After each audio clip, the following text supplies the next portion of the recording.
anybody asking any questions, but let me ask a question beforehand. As I understand that you covered the shootout in North Hollywood? No, I did not. Forget that. As I understand it, Where I'll tell you was that my dad, who gave me the alert as I was ready to go into surgery that morning, and he said, "Are you watching this on television?" I turned it on. There was a mark on the plaster of the walls of my condo where I was living at the time where I smashed my fist so hard because here I was going to be out of the loop. When many people thought this was a perfect story for me to be at or to be a part of, or both. Guarantee I could have gotten a hell of a lot more stuff to the cops than going to B&B. What is the counterpart that you were at, whether you were at? Is there some event that you remember that will be with you the rest of your life? Some event? There are too many of them. That's the problem. I'm an Angelino, born and bred. My family's been here 108 years. And I've been doing this consecutively. Things that stay in your mind? Sure. First 2 weeks I was on the job in 1985. All of a sudden, we had a methane explosion that leveled large parts of the farmer's market. You want to go on forward from that? Hell, I was driving home in 1994 at January 17th at 4:31 and 15 seconds, and I'd been up about 27 hours at that point on my day off, covering a barricade situation, the people who run from Sacramento down to LA. SWAT got them out. I picked up my binoculars from a buddy I left, and midway up the Coenga Pass, guess what? Mother Nature reminded all of us, she is in charge, she owns the landscape, you just rent. After everything quaked and shaked, 15 seconds, and the electrical discharges went off and everything went black, I hit the mic and told my desk, Mobile 4 to base, are you here? We've had a major earthquake. I keep the mic off. 3 seconds later, they came back. You're live in 10 seconds. Yeah. They decided to somehow want to get rid of me on January 17, 1991. They put a check in my hands and a few other items and said go to Washington, D.C. and try to get to Riyadh. I did. Went through 12 missile attacks. It blew up my ship with me on it. And just as I thought I was going to calm down and do a few things, on February 24th, 1991, a missile landed about 3/4 of a mile away from my hotel. When I ran over to see what happened, I was there at the tail end of ambulances and helicopters medevacing people out of the remnants of the building. And when I questioned an American person who was there, who was an advisor to the Saudi government, and he said, "This are military barracks, these are military personnel here," and since he was Saudi, I made a mistake. I assumed, which as you know makes an ass of you and me. Saudi National Guard or Saudi Army? And he looked at me and he said, Americans. These are Americans in this barracks. We probably got 10 to 25 dead.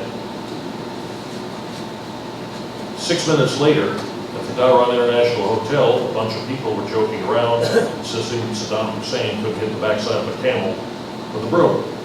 And I said, what about the casualties and the dead over at the barracks? And everyone looked at me and said, what the hell are you talking about?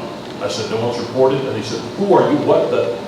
And I raced into a room with a satellite uplink. And I hit the switch. And I said, Washington, this is Dhahran, roll call. ABC, are you there? NBC, are you there? CBS, are you there? UPI, are you there? VOA, are you there? And everyone came back, go. Go. This is Dhahran. We have had a Scud strike that has hit a barracks with American personnel.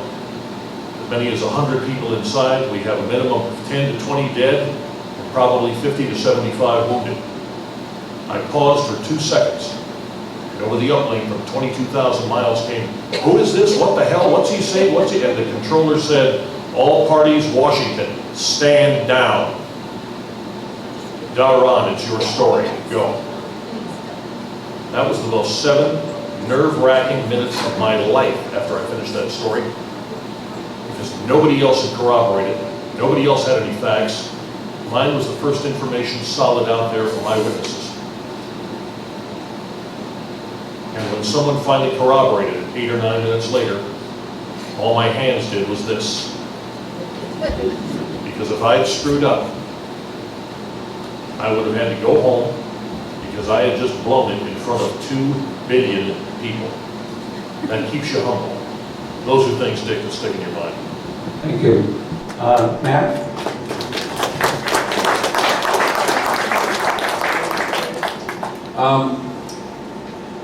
Some of these folks in this room, most of these folks in this room are not shy, and do either of you have emails that that we can send you stories or ideas about?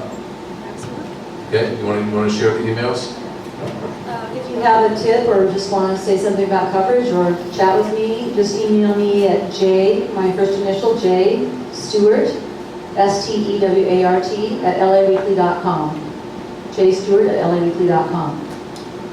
You get two from me. One, basically KNX 1070 News Radio or KNX at CBS.com. You can do that, or go to the CBS LA website and you can link to the station and send something. Or Demetriou at cbsradio.com. That's about it. I will warn you though, Jill, how many emails do you get a day? Between 1 and 200. Let me see your hand for a minute, please. There's a callus on that finger from hitting the delete button. It's not, we all get a lot of these, so don't be surprised or don't be upset if we don't send you back something. But if we do call you, it's because something has piqued our interest. And we do accept the fact that, I do at least, grudgingly, that modern social media are having a place in our world, although Twitter, Fritter, never mind, I'm not going to go there with what the third rhyme is on that one. That can be something else. All right. So the first question is for Jill, and it's from a Martha Esther. That's M-E. Martha, where are you? Let's see here. Its initials M-E. Darn.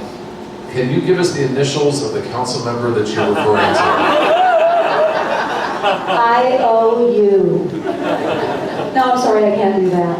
If we prove it, it will be in the paper one day. If it's just somebody blowing hot air and being mean and being sneaky and trying to hurt this council member, you won't see it in the paper. Okay. There's something else also about it. Many times there are newspapers, including the one down there over there across from City Hall, and I won't fault some of the stuff that they do, and I won't fault the way some of their reporters work, but I have to operate in a different manner. When I put something on the air, there's a voice involved, and there's a name attached to it. One peeve that I have, Jill, not you, because when you have names, you go with it and you're straightforward. But with other major news organizations, we hear sources tell. Ladies and gentlemen, I've been a journalist now coming up on 38 years. I have never met a person whose name is Source. Someone whispers in my ear, you can't print this or you can't say this. My first question is, excuse me, why are you wasting my time? If it's that serious, give me the information. If you're that scared or gutless or whatever, well then tell me somebody who can talk on the record. Because unless I can get a living, breathing person with an identified face or name, with backup information that corroborates what you say, I hate to say it, it's no more than gossip. I don't put gossip on 50,000 watts. Jill doesn't put gossip and half-heard BS in her paper. When she goes after somebody, and the Weekly goes after somebody, guess what? It's game, set, match. They are not afraid of politicians. They're not afraid of stabbing somebody in the chest rather than sticking a knife in from the side. They do it from the front. And that's one of the reasons I like it. Okay. This is a question for both of you guys. This is from Tess Jones. Are you here? You're over there. Speaking of council members, Councilman Paul Koretz is protecting an unlawful development in my Sugar Oaks neighborhood. My neighbors and I have been fighting for 4 years, and even after our victory in court, which found the project illegal and the permits invalid, Koretz has not stopped construction. What can you do, and the members of the press, to get past the stonewalling and uncover corruption in City Hall? The lack of leadership and putting politics first is imparably damaging to our community. Just so that you guys, in case you don't know what this is a development on Chandler, and it is on a little tiny piece of dirt, and it's a very, very large Chabad that's being built there. And it went in front of the, actually went in front of the Planning Commission when I was president of the Planning Commission. It was voted 5 to 0 to scale down the size of the project if they went forward. And a lawsuit was filed by the neighbors, and They won in court, and this is still going on. Wow. Well, I'll jump in on that one. What was the last part of her question? What does she actually want us to talk about? Well, she wants to... What can be done? Or? What can be done to stop the stonewalling and uncover corruption at City Hall? Well, unfortunately, I think you missed out on redistricting to get rid of Paul Koretz. If that area is where I think it is, it's still in his district. I covered him when he was in the Sacramento legislature, and he is not a guy who sticks his neck out for small groups of people who don't have the money to really embarrass him at election time. So I don't see him acting. Now, the problem with all of these development wars that we cover quite often in the LA Weekly is that, is my sound going in and out? Oh, yeah, no. Okay, we cover them at the LA Weekly a lot, is that zoning in Los Angeles is a suggestion rather than a real law. And things, I'm sure you know this, that the developers rule in Los Angeles, and they have for decades and decades. And the current head of I can't remember his name right, or his title right now, but I think you'll all remind me. But Michael Logrand, who used to be the zoning administrator, now is the head of planning. And again, I'll bring up Beth Barrett. She freelances for me now. She's director of the Daily News. She went in and got the documents to find out how often do developers get exceptions and allowed to build higher than is in the zoning, and all of those exemptions that they get. How often does that happen when a developer comes before the Planning Commission and then the LA City Council? 90% of the time, they get the exemption or the exception. So the zoning is meaningless in Los Angeles. It's a real problem. That's not the same in other cities, but it's a real problem here. Now, when you have a council member, look, you've got religion and politics involved in this issue. Paul Koretz is never going to stand up to a powerful religious group like that. He will never be the guy on the city council who takes the tough position. He never was in the legislature. And I keep asking people, when they elect members of the legislature into the city council, please think about what you're doing. This person was in the California State Assembly. Did you like anything about the State Assembly in the last decade or two? Why are you electing them to City Hall? But they're winning and winning and winning. And there are some predictions that within a decade, the entire City Council will be former members of the State Senate and State Assembly. And when they get here, they're going to listen to whoever has the money.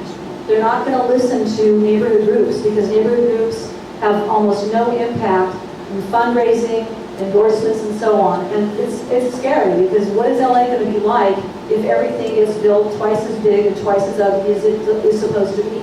So we write a lot about those. All I can say to you is best of luck, because if the courts ordered it, you would think that in this country then something should happen. And it shouldn't be up to a politician. We have a rule of law. If the courts ordered it, it should happen. Why isn't it happening? That's a big mystery. Email me. I'd like to hear about it. The other aspect of it is this. You see, you've got a court ruling in your favor. They're ignoring the court ruling. There is a little thing called a cease and desist order. And what happened? Koretz puts it on the city attorney's office, the city attorney's office puts it back to Koretz, and they do this thing and bounces it back. Excuse me. Council. Ignore that little sawed-off turkey. Ignore Carmen Trutanich. If he is violating a court decision and a court ruling, it is an illegal act. Go to the district attorney's office. Better yet, go to the grand jury. You want to see him suck his head in like a turtle? All of a sudden, guess what happens when a subpoena to appear before a grand jury shows up on his doorstep? Most of the time, you probably won't even have to have anything like that happen. It's kind of like the appearance and the action of the shadow falling across and the footsteps of the reaper behind you that somehow makes you change your mind. A little psychological warfare works great. Don't look, if the city attorney won't do it, guess what? As one very arrogant federal judge used to tell people who disagreed with his opinions, the guy who tried to have me jailed once, that's another story. You don't like my ruling? Take it upstairs. There are other ways of doing it. Not only the DA's office, not only the grand jury. Hey, Go big. Go for the state attorney general's office.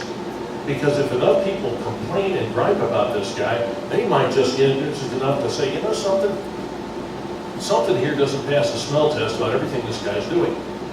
And we have the time and money to investigate it. Pure help. That'll make him nervous.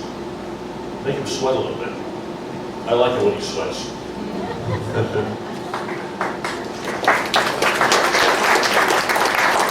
Sorry, I'm letting my bulldog mouth overload my Pekingese butt.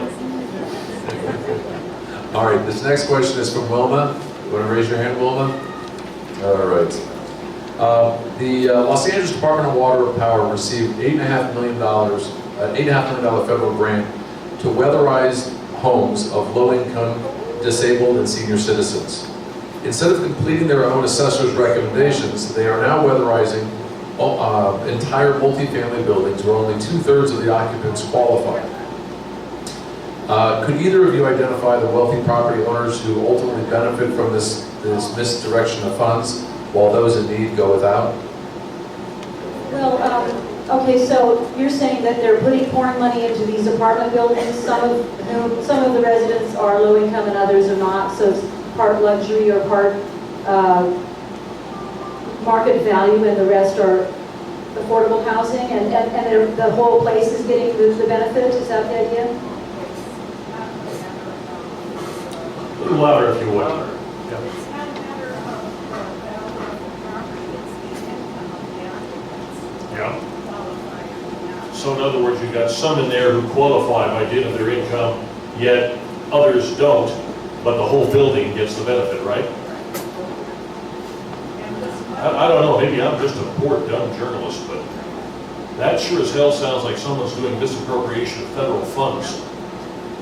these buildings belong to employees or. You know, I've seen the DWP do some really strange things over the years, some really outrageous things over the years, and we often refer to them at the LA Weekly as the most hated department in the city of Los Angeles, which is like so hard to get because they're all unpopular on some level or another. But one of the things we find when we track back to see if federal or state law allows whatever the outrageous thing is, it's amazing how many loopholes and flab there is in the written law, where you often find, for example, in bond measures, it will say, this can only be used for battered women's shelters, the homeless, and other uses. And so you find out that a big fancy, one story we wrote was a really fancy sidewalk and street furniture was going in that leads directly to Staples Center, and they're using this 2006 Affordable Housing and Battered Women's Shelter bond measure approved by voters to do beautiful sidewalks. And I started looking at it to see if there was some corruption, and then I found that the magic words, and other uses, meaning this bond measure is for whatever the city council and mayor decided for. So my guess is there is a huge amount of flab in the writing of the law. Probably no one's breaking the law, but again, email us because somebody can check it out. Now, I hate to say this, but federal law when it comes to passing around money is just it's so wide open. It's amazing when they pass a law and the Congress stands on the steps of Congress and says they're helping the poor, and then you find out that legally 30 or 40% of it can go to people who are making plenty of money, and it's terrible because it's people who are working class paying taxes to help people who are upper middle class in some cases, and it's all turned around. Unfortunately, my guess, just from experience from 30 years of doing this, there's going to be a loophole in the writing of the law is probably what's going on.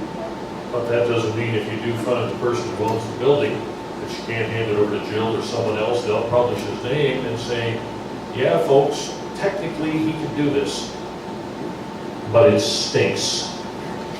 Exactly. It's amazing how that phrase sticks to some people like glue. All right. This is from Charles. Charles, you around? There you go. Actually, I wish Tamara was still here because her other role is school board. It would be nice to hear this. I heard that California ranks 47th in spending on education out of 57 states. 45 years ago, California was ranked 3rd in education. What happened? Any solutions? How many years have you got? How many states? You know, what? Part of it careful because I have a former professional educator in this room, an honest one.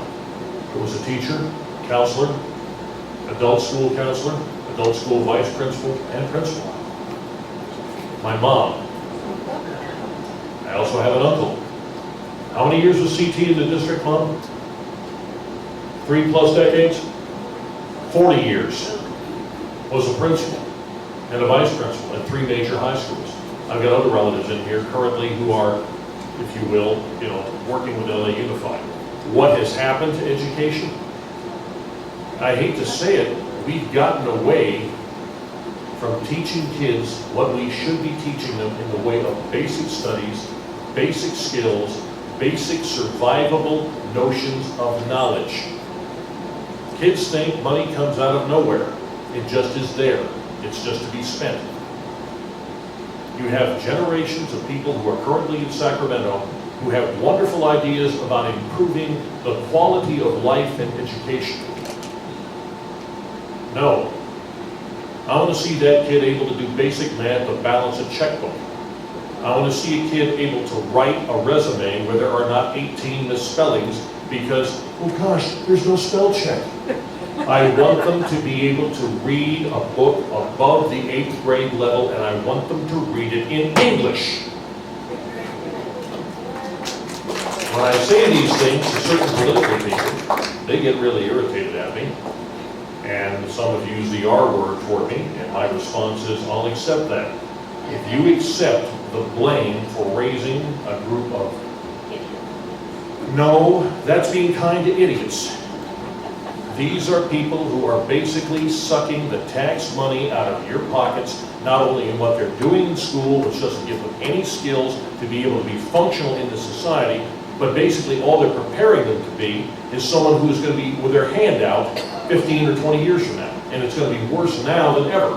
Why? We are dealing with Generation Y. Who knows what Generation Y is? The greatest generation? Your parents. The World War II generation? Again, another greatest generation. Generation X?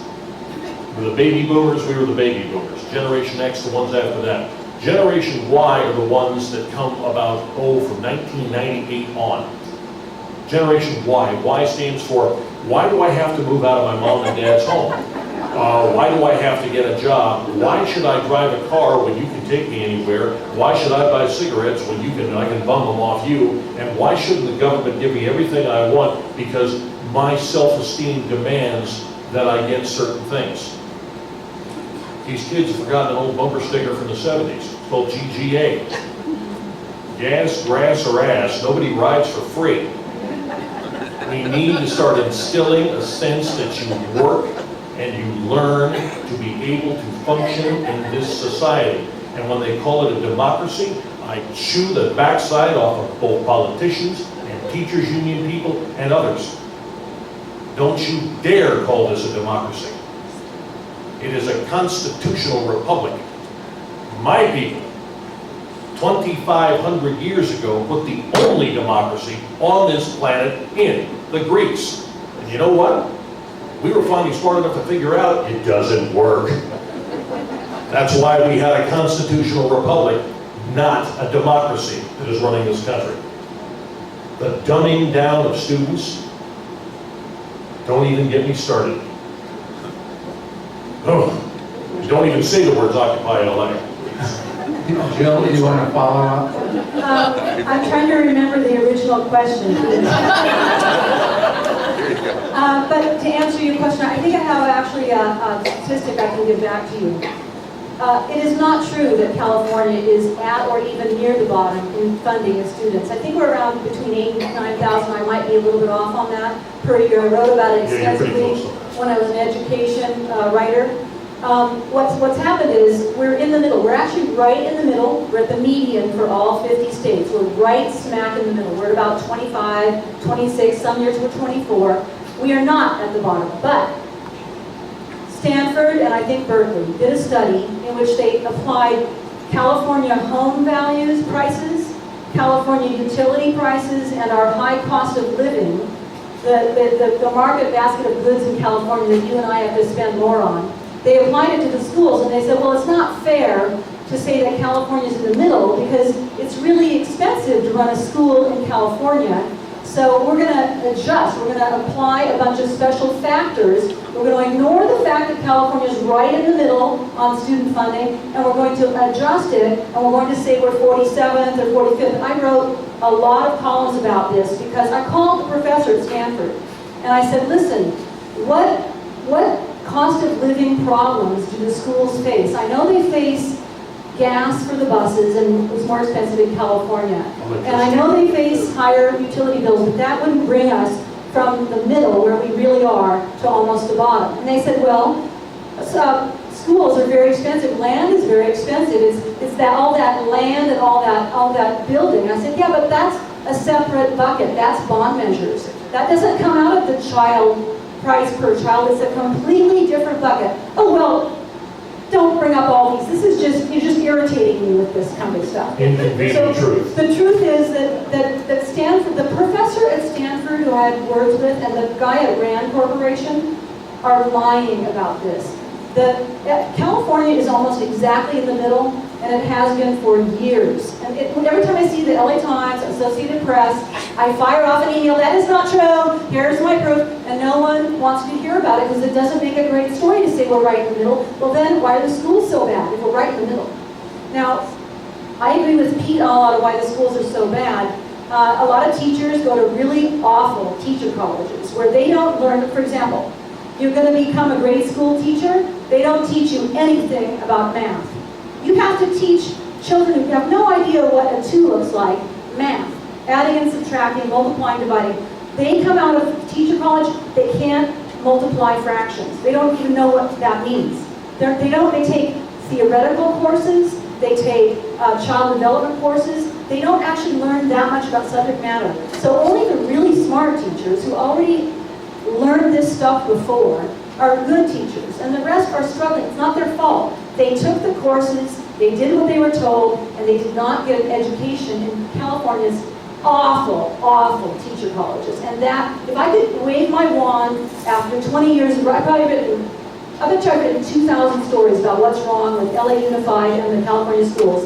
If I could wave my magic wand, I would rip up all the teacher colleges in California and I would start over. I would start from scratch. I wouldn't let a single person graduate from these crappy, crappy college courses. But that's going to take decades because the teachers union loves the crappy courses. It's easy to pass. It's easy to get through the college courses. It's easy to become a teacher. Yeah, it takes time, but it's really easy to become a teacher. And then it's really, really hard to teach. I just admire the hell out of them because it's really actually very difficult to teach. And by having so many, quote, crappy teachers, and you increase the size of the teachers union, oblique stroke, the teachers lobby, the political power behind them, which then affects the people of Sacramento, you have a self-propelling prophecy for failing and everything else. Teachers should be a combination of Jaime Escalante, of Robin Williams, and your grandmother, who when you stepped out of line, what did she do?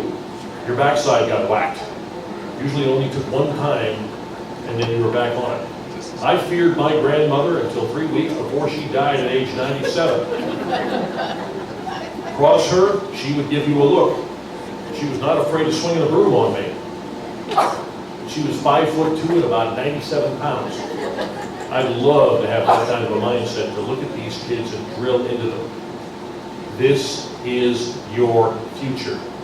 You can either be something, you will advance, you will make a family, you will make a positive contribution, or you can resign yourself to the fact that your words that are going to be written on your tombstone are going to be this. Do you want fries with that? All right. Sorry if I go a little bit overboard here. We're using that with you. This is not a question, this is just a point of information. This is from Niles. The planets Venus and Saturn, while not in the same orbit, are now together. I can't read that word.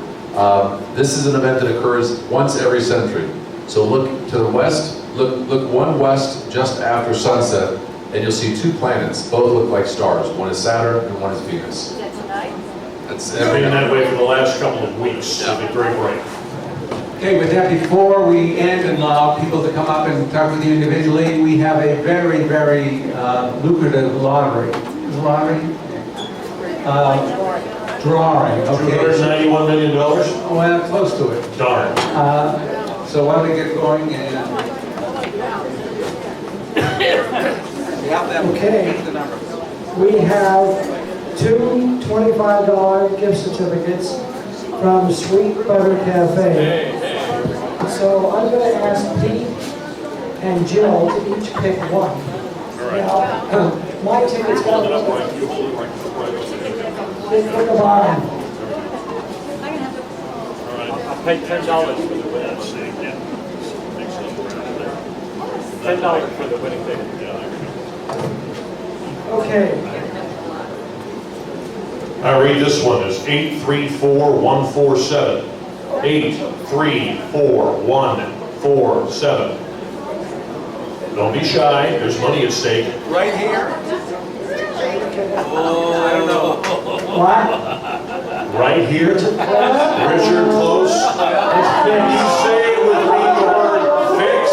No. This was in. I dug it to the bottom, you saw my No, hand. it's a different number. Put it back.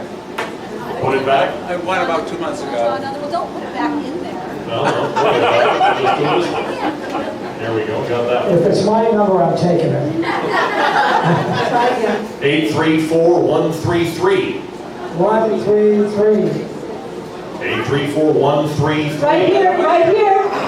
No. I have two tickets that say 834132. I got both halves of my ticket. Oh. Why we can, Then you aren't in here to get drawn, are you? And I should have won megabucks last night. Come on, you know. Is it 133 here? 834133. Both of them are probably in there. yes, well, 133. sorry about that. There we go, one more. There we go, one more. 834178. One, There, now we're getting up there.